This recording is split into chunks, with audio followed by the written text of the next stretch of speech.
It's small, it's lightweight, and it's at the center of pickleball's biggest pollution problem, the pickleball itself.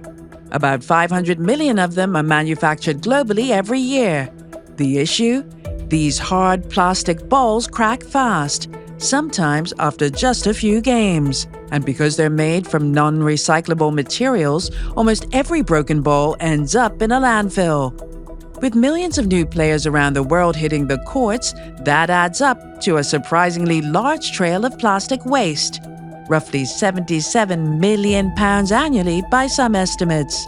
Recognizing the need to reduce the sports pollution footprint here on the island, the Pickleball Association of Bermuda took a proactive approach. The World Cup of Pickleball, which had 70 nations participating in it, the official ball was the core Eco Ball, which is the world's first biodegradable pickleball.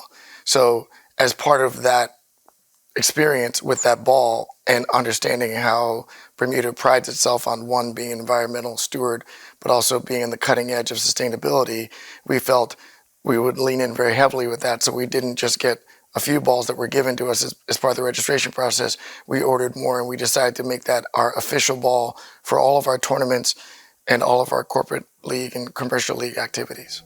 The Eco Ball is designed to break down naturally over time, unlike regular plastic pickleballs, which can linger in the environment for centuries. You will play with a ball, a hard hit, it will crack. You then will take that ball and throw it into the garbage. It's going to end up in a landfill. It was actually an issue that was raised by several of our members just in casual recreational play.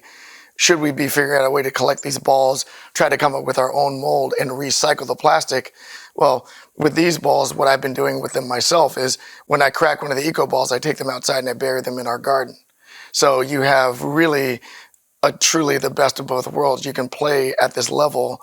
You have the same level of durability, the same performance of the ball, but then you don't have to feel guilty about this. When it comes to sports pollution, pickleball isn't the worst offender by any stretch. Its footprint pales when compared to the biggest polluters, motorsports, golf, football, and skiing, which consume massive amounts of fuel, water, land, and energy. But what makes pickleball different is speed. No sport is growing faster, and no sport burns through equipment faster. And that plastic waste stream is growing just as quickly. Core's Eco Ball, now battle-tested in a variety of tournaments locally, including the recently concluded Commercial Pickleball League, has proven it can handle Bermuda's climate, as well as real match intensity. Because we started in the fall league, we've had over 200 people that have played with this ball. And I think, once we do a bit more communicating with all of our corporate and commercial sponsors, they'll be delighted to know that they're effectively meeting some of their ESG targets in terms of sustainability, while they're also meeting their corporate wellness benefit targets. And now that the Eco Ball is the official ball of the Pickleball Association of Bermuda, the island may be taking an important step toward a greener and more accountable future for pickleball. We have a cluster of people here that think about and price climate-related risks unlike any other place on the planet. So I think for Bermuda in particular, it fits very nicely with the way that we view ourselves, our history of sustainability, as well as where we look to lead in an environmental stewardship standpoint. Julie Matthews-Borchardt for Bermuda Broadcasting News.